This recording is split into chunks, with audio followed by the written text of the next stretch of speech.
পৃথিবীর অনেক মানুষ তোমাকে আল্লাভীরু মনে করে, আবার অনেক মানুষ তোমাকে পাপিষ্ঠ মনে করে। অনেকে তোমাকে ভালো মনে করে, আবার অনেকে তোমাকে খারাপ মনে করে। কিন্তু বাস্তবতা হচ্ছে, তুমি তো তোমার নিজেকে অনেক ভালো করেই চেনো।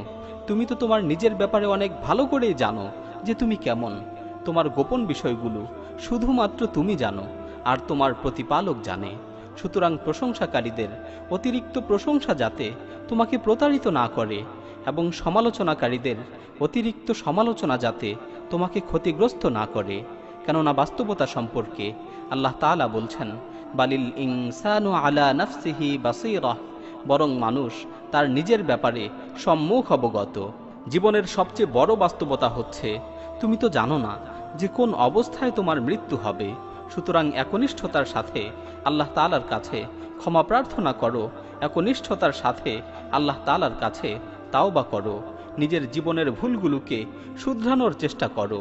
তুমি মানুষের ভালোবাসা পাওয়ার জন্য, মানুষের সন্তুষ্টি লাভের আশায় ভালো কাজ করো না।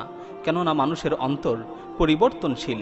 আজকে হয়তো তোমাকে ভালোবাসবে, আবার আগামীকাল তোমাকে ঘৃণা করবে, তোমার সমালোচনা করবে।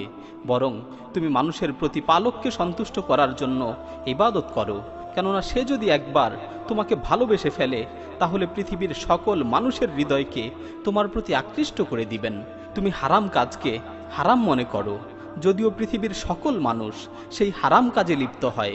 কেননা তুমি শুধুমাত্র তোমার নিজের আমলের ব্যাপারেই জিজ্ঞাসিত হবে। সুতরাং তোমাকে যা আদেশ করা হয়েছে তার উপর অটল থাকো। তুমি মানুষের প্রবৃত্তির অনুসরণ করো না। মনে রেখো, নির্জন মুহূর্তে যেই গুনাহগুলো করা হয় সেগুলো মানুষকে ধ্বংসের দিকে নিয়ে যায়, ঠিক তেমনি ভাবে নির্জন মুহূর্তে যেই ভালো কাজগুলো করা হয় সেগুলো মানুষকে সফলতার দিকে নিয়ে যায়। সুতরাং নির্জন মুহূর্তে মানুষের অগোচরে বেশি বেশি করে ভালো কাজ করো। আল্লাহুম্মা ইন্নী ফাওয়াদতু আমরি ইলাইক, হে আল্লাহ, আমি আমার জীবনের সকল বিষয় তোমার হাতে ন্যস্ত করে দিলাম। কোনো এক বিজ্ঞ আলেম বলেছেন, আমি যখনই আল্লাহ তাআলার কাছে কোনো কিছুর প্রার্থনা করি, আল্লাহ তাআলা যদি আমাকে সেটা দেন তাহলে আমি একবার সন্তুষ্ট হই, আর তিনি যদি আমাকে সেটা না দেন তাহলে আমি 10 বার সন্তুষ্ট হই। কেননা প্রথমটা হলো আমার ইচ্ছা, আর দ্বিতীয়টা হলো সেই মহান প্রতিপালকের ইচ্ছা যিনি অদৃশ্যের জ্ঞান রাখেন। সুবহানাল্লাহ, আল্লাহ তাআলার সাথে কি অপরূপ সম্পর্ক। অনেক সময় আমরা আক্ষেপ করে বলে থাকি, কেন আমার ক্ষেত্রে এমনটা ঘটে, কেন আমার বেলায় এমন হয়। আল্লাহ তাআলা বলছেন, আল্লাহু ইয়ালামু ওয়া আনতুম লা তা'লামুন, আল্লাহ তাআলা জানেন আর তোমরা জানো না।